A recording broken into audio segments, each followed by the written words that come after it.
आज हम सभी एक नए इतिहास को बनते देख रहे हैं।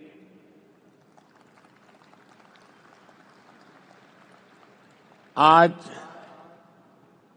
विक्रम संवत 2082 फाल्गुन कृष्ण पक्ष विजया एकादशी, ये महत्वपूर्ण शुभ दिन माघ 24 शक संवत 1947 का पुण्य अवसर और आज की प्रचलित भाषा में कहूं तो 13 फरवरी का ये दिन भारत की विकास यात्रा में एक नए आरंभ का साक्षी बन रहा है। हमारे यहां शास्त्रों में विजया एकादशी का बहुत महत्व रहा है। इस दिन जिस संकल्प के साथ आगे बढ़ते हैं उसमें विजय अवश्य प्राप्त होती है। आज हम सभी भी विकसित भारत का संकल्प लेकर सेवा तीर्थ में, कर्तव्य भवन में प्रवेश कर रहे हैं। अपने लक्ष्य में विजयी होने का दैवीय आशीर्वाद हमारे साथ है। मैं आप सभी को, पीएमओ की पूरी टीम को, कैबिनेट सचिवालय और विभिन्न विभागों के सभी कर्मचारियों को सेवा तीर्थ और नए भवनों की बधाई देता हूं। मैं इनके निर्माण से जुड़े सभी इंजीनियर्स का और श्रमिक साथियों का आभार व्यक्त करता हूं। साथियों, आजादी के बाद साउथ ब्लॉक और नॉर्थ ब्लॉक जैसी इमारतों से देश के लिए अनेक अहम निर्णय हुए, नीतियां बनी। लेकिन ये भी सच है कि ये इमारतें ब्रिटिश साम्राज्य के प्रतीक के तौर पर बनाई गई थी। इन इमारतों को बनाने का मकसद भारत को सदियों तक गुलामी की जंजीरों में जकड़े रखना था। साथियों, आप भी जानते हैं, एक समय था जब कोलकाता शहर देश की राजधानी हुआ करता था। लेकिन 1905 के बंगाल विभाजन के उस दौर में कोलकाता ब्रिटिश विरोधी आंदोलन का प्रबल केंद्र बन चुका था और इसलिए अंग्रेजों ने 1911 में भारत की राजधानी को कोलकाता से दिल्ली शिफ्ट किया और उसी के बाद अंग्रेजी हुकूमत की जरूरतों और उसकी सोच को ध्यान में रखकर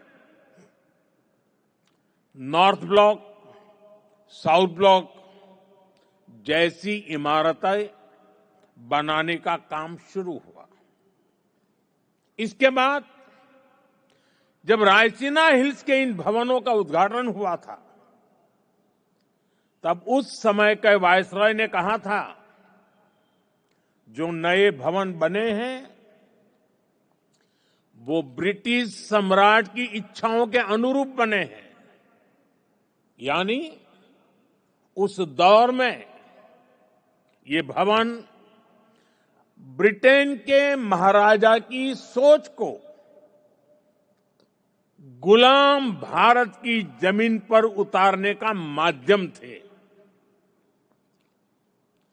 रायसीना हिल्स का चुनाव भी इसलिए किया गया कि इमारतें अन्य इमारतों से ऊपर रहे, कोई उनकी बराबरी ना कर सके। अब संयोग से सेवा तीर्थ का ये पूरा परिसर किसी पहाड़ी पर न होकर जमीन से ज्यादा जुड़ा है। साउथ ब्लॉक और नॉर्थ ब्लॉक जैसी इमारतें जहां ब्रिटिश हुकूमत की सोच को लागू करने के लिए बनी थी, वहीं आज मैं गर्व के साथ कह सकता हूं कि सेवा तीर्थ और कर्तव्य भवन जैसे नए परिसर भारत की जनता की आकांक्षाओं को पूरा करने के लिए बने हैं। यहां से जो फैसले होंगे वो किसी महाराजा की सोच को नहीं, 140 करोड़ देशवासियों की अपेक्षाओं को आगे बढ़ाने का आधार बनेंगे। इसी अमृत भावना के साथ आज मैं ये सेवा तीर्थ, एक कर्तव्य भवन भारत की जनता को समर्पित कर रहा हूं। साथियों, इस समय 21वीं सदी का पहला क्वार्टर पूरा हो चुका है। ये आवश्यक है कि विकसित भारत की हमारी कल्पना केवल नीतियों और योजनाओं में ही नहीं, हमारे कार्यस्थलों, हमारी इमारतों में भी दिखाई दे, जहां से देश का संचालन होता है वो जगह प्रभावी भी होनी चाहिए और प्रेरणादायी भी होनी चाहिए। वो इम्प्रेसिव भी हो और इंस्पायरिंग भी हो। आज नई नई टेक्नोलॉजी तेजी से हमारे बीच जगह बना रही है, लेकिन इन सुविधाओं के विस्तार के लिए, नए टूल्स के उपयोग के लिए पुरानी इमारतें नाकाफी पड़ रही है। साउथ ब्लॉक, नॉर्थ ब्लॉक, पुराने भवनों में जगह की कमी थी, सुविधाओं की भी अपनी सीमाएं थी। करीब करीब 100 साल पुरानी ये इमारतें भीतर से जर्जर होती जा रही थी। इसके अलावा भी कई चुनौतियां थी। मैं समझता हूं इन चुनौतियों के बारे में भी देश को निरंतर बताया जाना जरूरी है। जैसे आजादी के इतने दशकों के बाद भी भारत सरकार के अनेकों मंत्रालय दिल्ली के 50 से ज्यादा अलग अलग स्थानों से चल रहे हैं।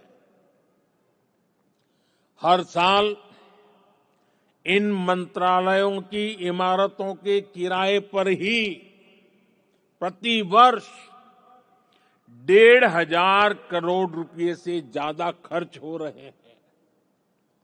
हर रोज 8 से 10,000 कर्मचारियों को एक इमारत से दूसरी इमारत में जाने का लॉजिस्टिक खर्च अलग होता था।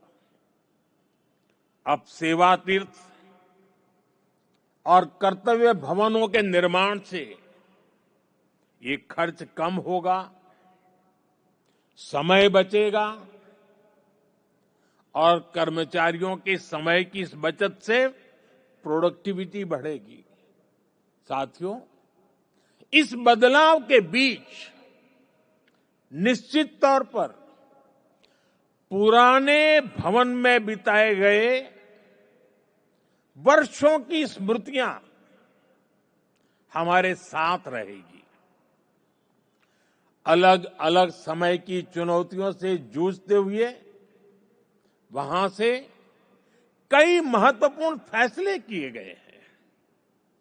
वहां से देश को नई दिशा मिली, सुधार की अनेक पहलें हुई। वो परिसर, वो इमारत भारत के इतिहास का अमर हिस्सा है। इसलिए हमने उस भवन को देश के लिए समर्पित म्यूजियम बनाने का फैसला किया है। वो युगे युगीन भारत म्यूजियम का ही हिस्सा होगी। वो इमारत देश की आने वाली पीढ़ी के लिए एक प्रेरणा केंद्र बनेगी। नई पीढ़ी के युवा जब वहां जाएंगे तो ऐतिहासिक लेगेसी उनका मार्गदर्शन करेगी। साथियों, विकसित भारत की इस यात्रा में ये बहुत जरूरी है कि भारत गुलामी की मानसिकता से मुक्त होकर आगे बढ़े। दुर्भाग्य है, आजादी के बाद भी हमारे यहां गुलामी के प्रतीकों को ढोया जाता रहा। आप देखिए, पहले क्या स्थिति थी। प्रधानमंत्री निवास जहां है उसे रेस कोर्स कहा जाता था।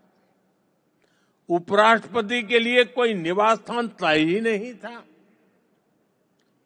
राष्ट्रपति भवन तक आने वाले रास्ते को लोकतंत्र में राजपथ कहा जाता था। आजाद भारत में जो सैनिक शहीद हुए, उनके लिए कोई स्मारक ही नहीं था। जो सुरक्षा बल, जो पुलिसकर्मी शहीद हुए, उनके लिए भी कोई स्मृति स्थल नहीं था। यानी 1947 में स्वतंत्र हुए देश की राजधानी, जहां से देश के बड़े बड़े निर्णय होते थे, वो पूरी तरह गुलामी की मानसिकता में जकड़ी हुई थी। दिल्ली की इमारतों, सार्वजनिक स्थानों, ऐतिहासिक स्थलों पर गुलामी के चिन्ह ही भरे पड़े हैं। लेकिन साथियों, कहते हैं ना, समय का चक्र कभी भी एक जैसा नहीं रहता। 2014 में देश ने तय किया कि गुलामी की मानसिकता अब और नहीं चलेगी। हमने गुलामी की इस मानसिकता को बदलने का अभियान शुरू किया। हमने वीरों के नाम नेशनल वॉर मेमोरियल बनाया। हमने पुलिस की वीरता को सम्मान देने के लिए पुलिस स्मारक बनाए। रेस कोर्स रोड उसका नाम बदलकर लोक कल्याण मार्ग रखा गया। और ये केवल नाम बदलने का निर्णय नहीं था, ये सत्ता के मिजाज को सेवा की भावना में बदलने का पवित्र प्रयास था। साथियों, हमारे इन फैसलों के पीछे एक गहरी भावना है, एक विजन है। ये हमारे वर्तमान, हमारे अतीत और भविष्य को भारत के गौरव से जोड़ती है। जिस जगह को पहले राजपथ के नाम से जाना जाता था, वहां न पर्याप्त सुविधाएं थी, न आम नागरिकों के लिए समुचित व्यवस्था। हमने उसे कर्तव्य पथ के रूप में विकसित किया। आज वही स्थान परिवारों, बच्चों, देश भर से आने वाले नागरिकों के लिए एक जीवंत सार्वजनिक स्थल बन चुका है। इसी परिसर में नेताजी सुभाष चंद्र बोस की भव्य प्रतिमा स्थापित की गई। लंबे समय तक हमारी राजधानी में अपने महान नायकों की स्मृति को इस रूप में स्थान नहीं मिला था। हमने यह तय किया कि देश की नई पीढ़ी राजधानी के केंद्र में अपने नायकों से प्रेरणा ले। राष्ट्रपति भवन परिसर में भी परिवर्तन किए गए। मुगल गार्डन का नाम बदलकर अमृत उद्यान किया गया। जब पुरानी संसद के पास नए संसद भवन का निर्माण हुआ, तो हमने पुराने भवन को भुलाया नहीं। हमने उसे संविधान सदन के रूप में नई पहचान दी। जब अलग अलग मंत्रालयों को एक परिसर में लाया गया, तो उन भवनों को कर्तव्य भवन का नाम दिया गया। नाम बदलने की ये पहल केवल शब्दों का बदलाव नहीं है। इन सभी प्रयासों के पीछे वैचारिक सूत्रता एक ही है। स्वतंत्र भारत की स्वतंत्र पहचान, गुलामी से मुक्त निशान। साथियों, नए प्रधानमंत्री कार्यालय का नाम है सेवा तीर्थ। सेवा की भावना ही भारत की आत्मा है। सेवा की भावना ही भारत की पहचान है। श्री रामकृष्ण परमहंस जी कहते थे, शिव ज्ञान से जीव ज्ञान सेवा। यह विचार केवल आध्यात्मिक नहीं है, यह राष्ट्र निर्माण का दर्शन है। यह भवन हमें हर क्षण याद दिलाएगा कि शासन का अर्थ सेवा है, दायित्व का अर्थ समर्पण है। हमारे शास्त्रों में भी कहा गया है, सेवा परमो धर्म, अर्थात सेवा ही सबसे बड़ा धर्म है। भारतीय संस्कृति का यही विचार प्रधानमंत्री कार्यालय और सरकार का विजन है।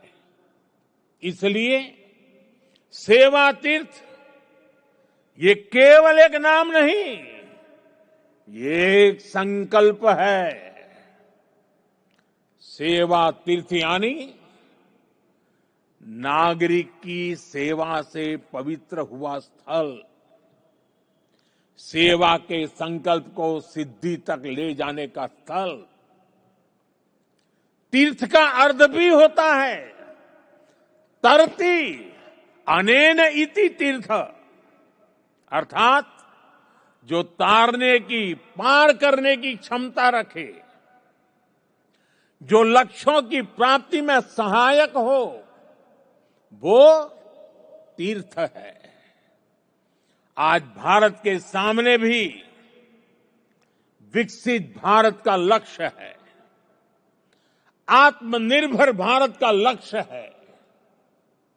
हमें करोड़ों देशवासियों को गरीबी से मुक्ति दिलानी है।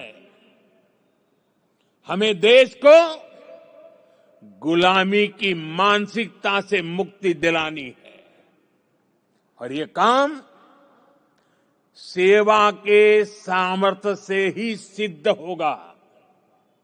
साथियों, आज जब भारत रिफॉर्म एक्सप्रेस पर सवार है, आज जब भारत अंतर्राष्ट्रीय संबंधों की एक नई गाथा लिख रहा है, आज जब नए नए ट्रेड एग्रीमेंट्स संभावनाओं के नए दरवाजे खोल रहे हैं, जब देश सैचुरेशन के लक्ष्य की ओर तेजी से बढ़ रहा है, तो सेवा तीर्थ और कर्तव्य भवनों में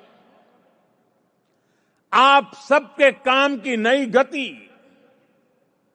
और आपका नया आत्मविश्वास देश के लक्ष्यों को प्राप्त करने में बहुत बड़ी भूमिका निभाएगा। साथियों, हमारी संस्कृति कहती है, हर शुभ कार्य से पहले स्वस्ति वाचन, मंगल की कामना, शुभ का संकल्प, वेद का मंत्र हमें दिशा देता है। आनो भद्राः क्रतवो यन्तु विश्वतः, अर्थात कल्याणकारी विचार हर दिशा से हम तक आते रहें, यही इस भवन की आत्मा होनी चाहिए। भारत के महान लोकतंत्र में जनता के विचार ही हमारी शक्ति है, जनता के सपने ही हमारी पूंजी है, जनता की अपेक्षा ही हमारी प्राथमिकता है, जनता की आकांक्षाएं ही हमारा मार्गदर्शन है। इन भावनाओं और इस भवन के बीच कोई दीवार नहीं होनी चाहिए, कोई दूरी नहीं होनी चाहिए। जब आप जनता के सपनों को समझेंगे, तभी नीतियां जीवंत होगी। जब आप जनता की आकांक्षाओं को महसूस करेंगे, तभी निर्णय प्रभावी होंगे। पिछले 11 वर्षों में हमने गवर्नेंस का एक नया मॉडल देखा है, एक ऐसा मॉडल जहां निर्णय का केंद्र भारत का नागरिक है। नागरिक देवो भव, ये केवल वाक्य नहीं है, ये हमारी कार्य संस्कृति है। इसे आत्मसात कर आपको इन नए भवनों में प्रवेश करना है। सेवा तीर्थ में लिया गया हर निर्णय, यहां चलने वाली हर फाइल, यहां बिताया गया हर क्षण 140 करोड़ देशवासियों के जीवन को बेहतर बनाने के लिए होना चाहिए। मैं हर अधिकारी से, हर कर्मचारी से, हर कर्मयोगी से कहना चाहता हूं, जब भी आप इस भवन में कदम रखें, पल भर के लिए रुक जाएं, कुछ क्षण ठहरे, अपने आप से पूछे, क्या आज का मेरा कार्य करोड़ों देशवासियों के जीवन को आसान बनाएगा? यही आत्ममंथन इस स्थान की सबसे बड़ी शक्ति बनेगा। साथियों, हम यहां अधिकार दिखाने नहीं आए हैं, हम यहां जिम्मेदारी निभाने आए हैं। और हमने देखा है, जब शासन सेवा भाव से चलता है तो परिणाम भी असाधारण होते हैं। जब शासन सेवा भाव से चलता है तो परिणाम भी असाधारण होते हैं। और तभी तो 25 करोड़ लोग गरीबी से बाहर निकलते हैं, तभी तो अर्थव्यवस्था नई गति पकड़ती है। साथियों, आज विकसित भारत 2047 सिर्फ हमारा लक्ष्य नहीं है, यह विश्व की निगाहों में भारत की प्रतिज्ञा है। और इसलिए यहां बनने वाली हर नीति, यहां होने वाला हर निर्णय सेवा की निरंतर भावना से प्रेरित होना चाहिए। और एक दिन जब आप सेवानिवृत्त होकर या स्थानांतरण के बाद इस भवन से विदा लेंगे, आप पीछे मुड़कर देखेंगे, अपने आज के दिनों को गर्व के साथ याद करेंगे। तब आप स्वयं से कह सकेंगे कि हां, जितने दिन मैं सेवा तीर्थ में रहा, कर्तव्य भवन में रहा, हर दिन मैंने देश के नागरिकों की सेवा की, हर निर्णय राष्ट्र के हित में लिया। वह क्षण आपको सुकून देगा, वह क्षण आपकी सबसे बड़ी उपलब्धि होगा, वह क्षण आपकी व्यक्तिगत पूंजी होगा। और वही पूंजी आपके जीवन को गौरव से भर देगी। साथियों, महात्मा गांधी की भावना थी, कर्तव्य की बुनियाद पर ही अधिकार की भव्य इमारत का निर्माण होता है।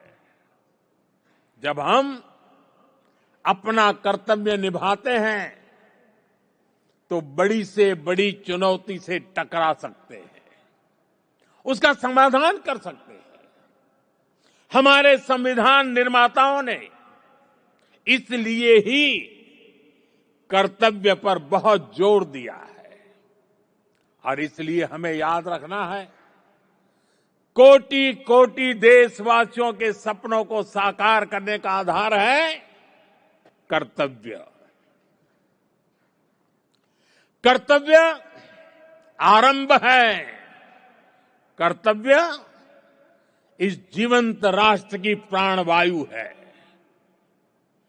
करुणा और कर्मठता के स्नेह सूत्र में बंधा कर्म है कर्तव्य, संकल्पों की आस है कर्तव्य, परिश्रम की पराकाष्ठा है कर्तव्य, हर समस्या का समाधान है कर्तव्य, विकसित भारत का विश्वास है कर्तव्य।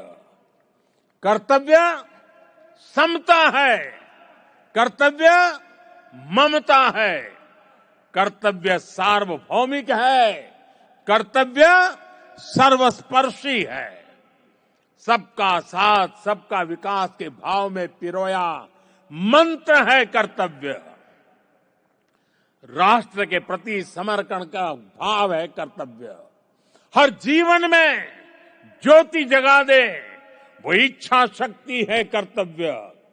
आत्मनिर्भर भारत का उल्लास है कर्तव्य।